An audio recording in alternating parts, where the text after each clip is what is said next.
그래서 세례 요한은 물 세례를 주지만 이 물 세례를 주면서 누구와 연결시키는가 하면 예수 그리스도와 연결시킨다는 거예요.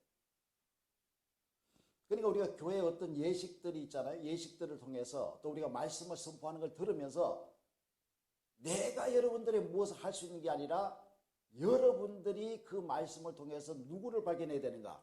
예수 그리스도를 발견해야 된다. 그것을 지금 소개하고 있습니다. 그분을 만나야 된다. 그러니까 모든 이 세상의 사람들은 아무리 신령해도 세례 요한 하는 것밖에 더 할 수 없는 거예요. 그래서 예수 그리스도를 지금 소개하고 있는 부분을 우리가 알게 됩니다. 자, 그러면 그 실제적인 예를 한 가지 말씀드리면 성경에 이제 삭개오라고 하는 사람이 나오죠. 이 삭개오가 자기도 변화되고 싶었어요.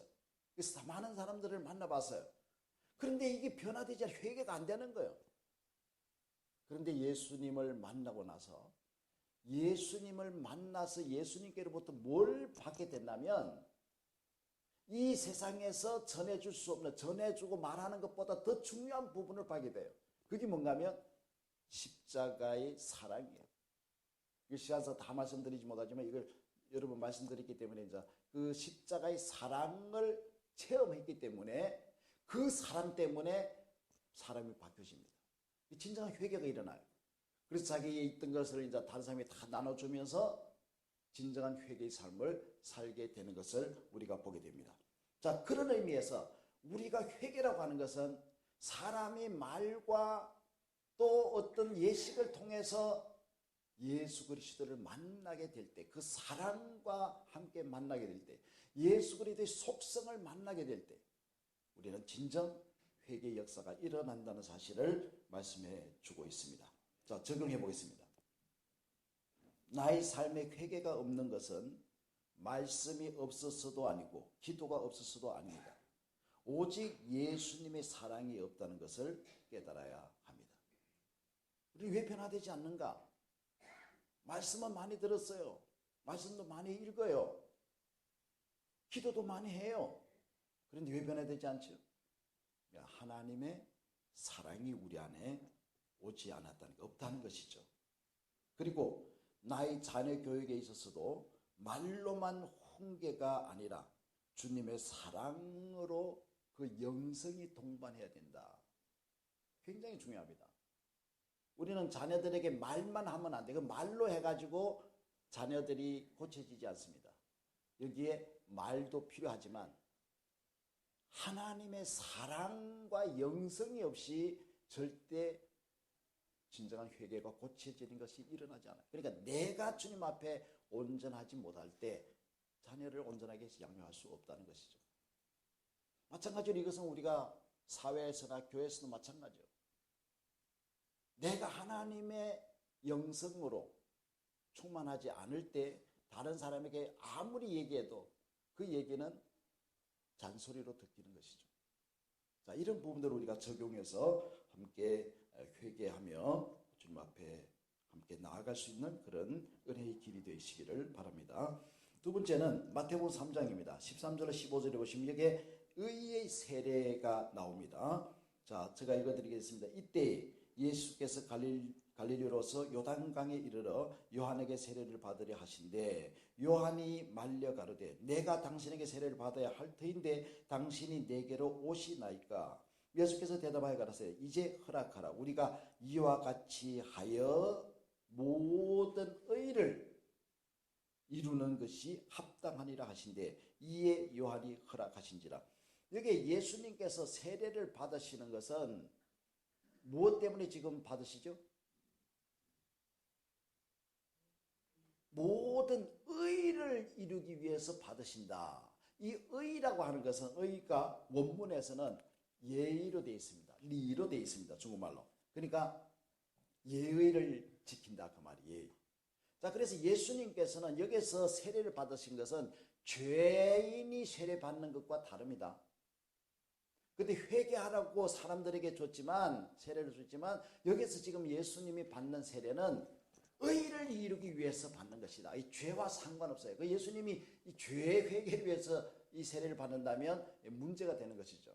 자, 그런데 여기서는 예의를 지킨다는 것입니다. 그렇다면 중요한 그 의미가 뭔가, 예의를 지키는 중요한 의미가 뭔가, 많은 부분이 있는데 두 가지만 여기서 말씀을 함께 하면서 은혜 받겠습니다. 첫째는 세례 요한의 사역을 존중하신 것입니다.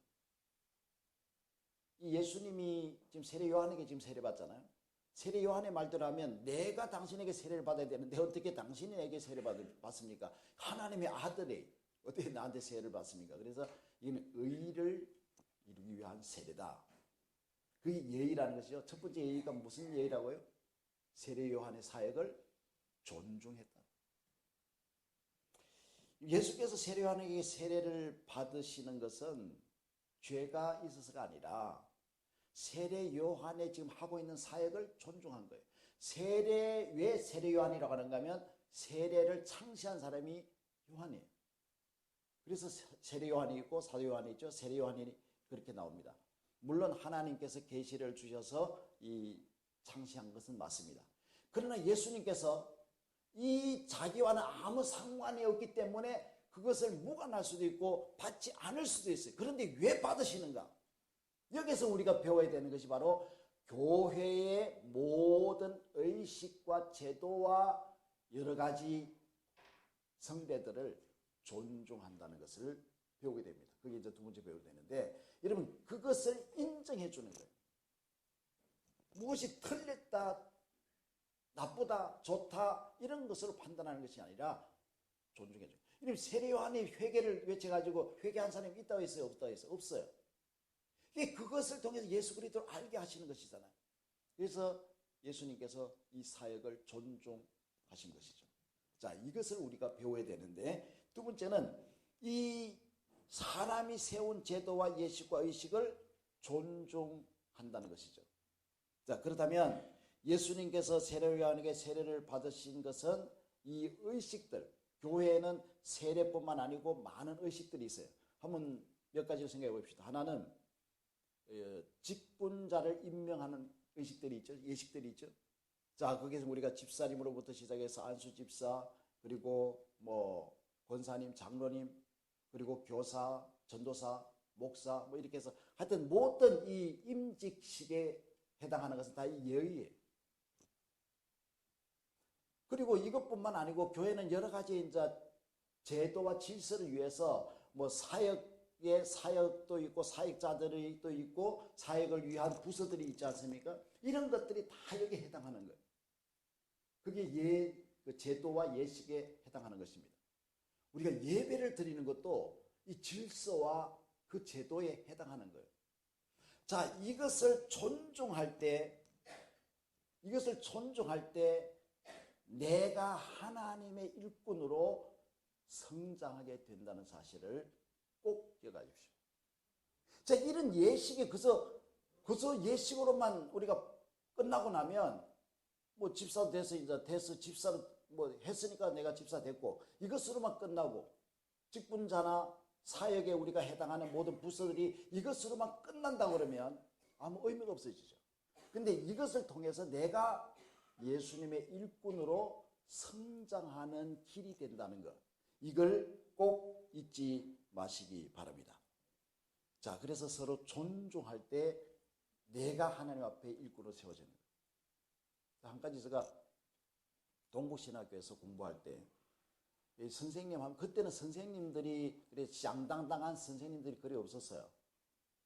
뭐 목회하던 분들이 이제 목사님들이 오셔서 강의를 하고, 어찌다 이제 구교에서 강사님들이 오셔서 또 이렇게 한 번씩 하고 그랬는데, 그때는 좀 이렇게 쉬는 시간이 많았어요. 선생님이 없으면 쉬어요. 그러면 다 좋아하는데 저는 제일 부담스러운 게 선생님 오지 않을 때예요. 그러면서 저는 좀 책방에서 이렇게 시간을 많이 보내고 그러는데요. 근데 이제 선생님 한 분이 이 바울 신학이라고 하는 것을 가르치는데, 그 책이 두꺼워요. 그 책이 두꺼운데 이분이 이제 강의를 위해서 그 페이크 하는 거죠.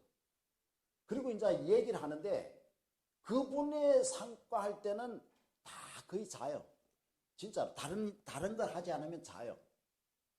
그런데 이분도 아무 말도 안 해요. 왜냐하면 자기가 잘 못하는 거 아니까. 뭐라고 뭘 얘기했는데 자기도 사실 모르겠대요. 그 삐크하니 그게 얼마나 고통이에요, 여러분. 그때 이제 책상이 있고 이런 책상인데 앞에다가 이렇게 책을 이렇게 높이 쌌습니다. 그리고 이렇게 안 보이는 것처럼 다 자기 일을 하는데 다 보여요, 위에서 보면. 제가 여기서 보면 여러분 뭐 안 하는 뭐 이렇게 숨어 있는 것 같아도 다 보여요. 그런 것처럼 마찬가지. 근데 제가 거기서 처음에 저도 그렇게 하다가 뭔가 이제 제가 큐티를 하는 사람이기 때문에 한 분은 말씀을 통해서 깨달음이 왔어요. 아, 내가 저 사람을 존중하지 않으면 저 사람이 잘못되는 게 아니라 내가 앞으로 사역에서 설교를 하든가 강의를 할 때 사람들이 자겠구나. 물론 뭐 저희 설교할 때 자는 사람이 있는지 모르겠지만 강의할 때 자는 사람이 거의 없어요. 있을지 모르겠지만 하여튼 거의 없다는 거예요. 그런데 제가 그걸 깨닫고 존중하기 시작했어요. 그래서 그분의 상과 때면 이 야채를 꼭 가지고 다녀요. 왜냐면 이게 뭐 들어도 뭔지 모르니까 뭐 하여튼 들으려고 애쓰면서 또 정신 차리면서 잠이 오는 거 이제 찌르면서 이렇게 정신을 차려서 들어요. 근데 이제 한 번은 이 선생님이 그 장카하고 나가면서 저를 부르더라고, 강선사님. 그래서 내 강의가 들립니까? 그래서 예, 들립니다. 잘 들립니다. 이분은요, 그때부터 후에 이제 저한테 얘기했는데, 나 한 사람 때문에 글을 더 잘하는 거예요. 그러다가 이 바울 신학을 이분이 이제 다음 애들 또 가르치고 그러거든요. 우리만 가르치는 게 아니고. 그래서 이제 이 바울의 이제 신학의 박사가 된 것이죠. 그래서 저한테 고맙다고 얘기를 한 거예요. 저거 졸업할 때 그 얘기를 한 거예요. 그러면서 나도 이제 이익이 됐는데, 사실 바울 신학을 내가 다 들었지만 뭔지 모르겠어요. 진짜로. 그래서 제가 바울 신학을 연구한 거 아니에요. 그래서 바울 신학이라고 딸로 있습니다, 저에게. 목회자들과 이제 강의할 때 이걸 얘기하는데, 여러분, 이게 왜 그런가 하면, 내가 다른 사람을 존중해 줄 때 내가 하나님의 사역자로 세워진다는 것입니다. 할렐루야. 자, 적용해 보겠습니다. 나는 교회의 여러 제도와 예식을 존중하고 있는가? 나는 직분을 통하여 주님의 일꾼으로 성장하고 있는가? 이걸 우리가 한번 돌이켜보는 거죠. 내게 주신 직분과 사역을 존중할 때 주님의 바른 일꾼으로 성장하게 됨을 깨닫는 시간이 되어야 하겠습니다. 자, 세 번째로는 마가복음 1장 6절입니다. 같이 한번 읽을까요? 요한은 약대털을 입고 허리에 가죽대를 띠고 메뚜기와 석청을 먹더라. 자, 이 말씀은 세례 요한의 경건한 삶을 반영해주는 말씀이에요. 그는 구약의 율법대로 철저하게 먹는 것도 절제하고 입는 것도 보면요, 강고소박하게, 그러면서 단순하게 살면서 오직 무엇을 위해서 준비하고 있죠? 예수 그리스도의 오심을 준비하고 있는데, 그분의 준비는 회개를 전파하면서 자기도 회개로서 예수 그리스도의 길을 예비하는 자로 살았다는 거예요. 참 이것이 중요합니다. 예수 그리스도를 전가하는 사람이 되려면 내가 영적으로 깨끗한 사람이 되어야 된다, 그 말이에요. 자, 적용해 봅시다. 나는 주님의 일꾼으로서 회개로 깨어있는 삶을 살고 있는지